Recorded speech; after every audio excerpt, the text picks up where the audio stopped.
But there was the dragon waiting for them. None escaped that way. The river rushed up in steam, and a fog fell on Dale, and in the fog the dragon came on them and destroyed most of the warriors. The usual unhappy story. It was only too common in those days. Then he went back and crept in through the front gate and routed out all the halls and lanes and tunnels, alleys, cellars, mansions and passages. After that there were no dwarves left alive inside, and he took all their wealth for himself. Probably, for that is the dragon's way, he has piled it all up in a great heap far inside, and sleeps on it for a bed.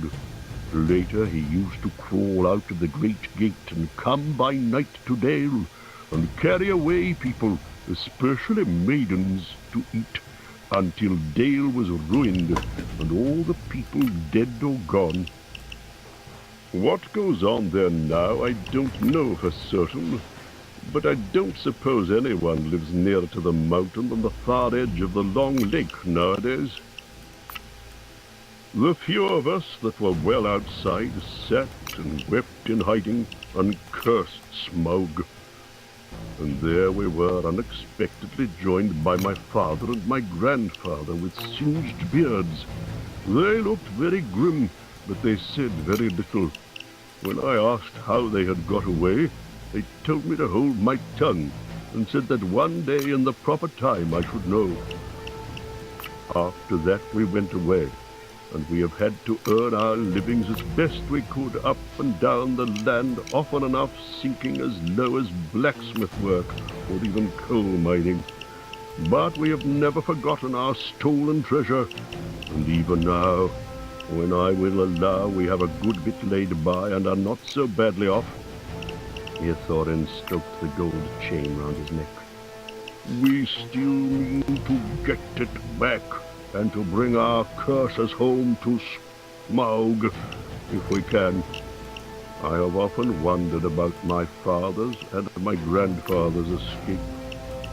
I see now they must have had a private side door, which only they knew about.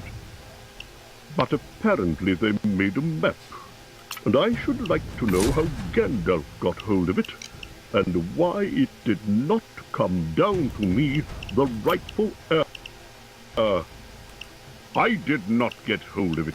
I was given it, said the wizard. Your grandfather Thor was killed, you remember? In the mines of Moria by Azog the goblin. Curse his name, yes, said Thorin.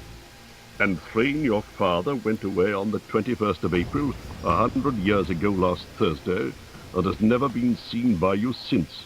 True, true, said Thorin. Well, your father gave me this to give to you. And if I have chosen my own time and way of handing it over, you can hardly blame me, considering the trouble I had to find you. Your father could not remember his own name when he gave me the paper, and he never told me yours, so on the whole I think I ought to be praised and thanked. Here it is, said he, handing the map to Thorin. I don't understand, said Thorin, and Bilbo felt he would have liked to say the same. The explanation did not seem to explain. Your grandfather, said the wizard slowly and grimly, gave the map to his son for safety before he went to the mines of Moria. Your father went away to try his luck with a map after your grandfather was killed, and lots of adventures of a most unpleasant sort he had, but he never got near the mountain. How he got there I don't know, but I found him a prisoner in the dungeons of the necromancer. Whatever were you doing there? Asked Thorin with a shudder, and all the dwarves shivered. Never you mind. I was finding things out, as usual, and a nasty, dangerous business it was. Even I, Gandalf, only just escaped. I tried to save your father, but it was too late.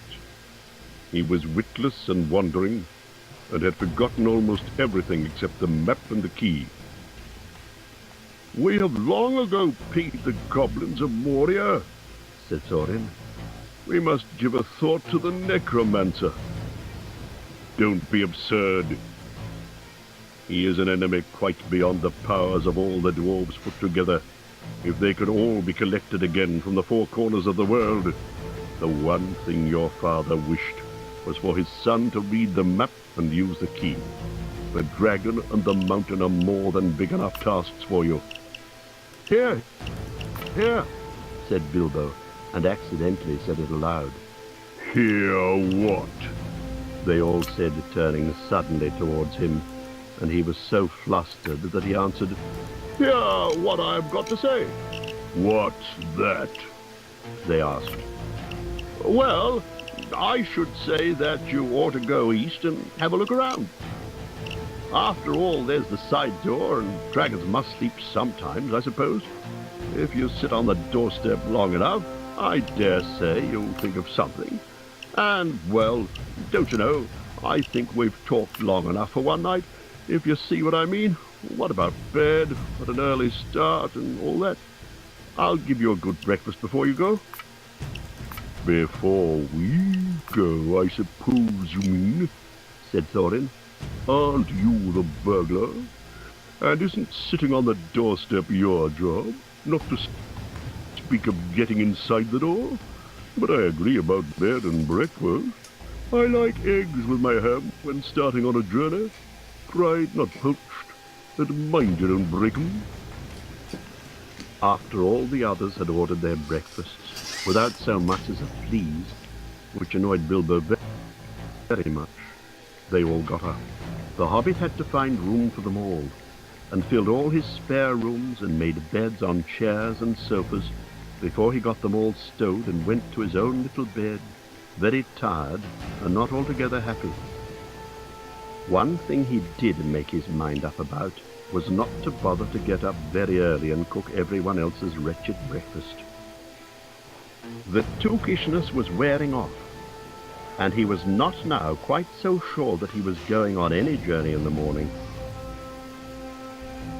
As he lay in bed, he could hear Thorin still humming to himself in the best bedroom next to him. Far over the misty mountains cold, to dungeons deep and caverns old, we must away every of day to find our long-forgotten gold. Bilbo went to sleep with that in his ears, and it gave him very uncomfortable dreams. It was long after the break of day when he woke up.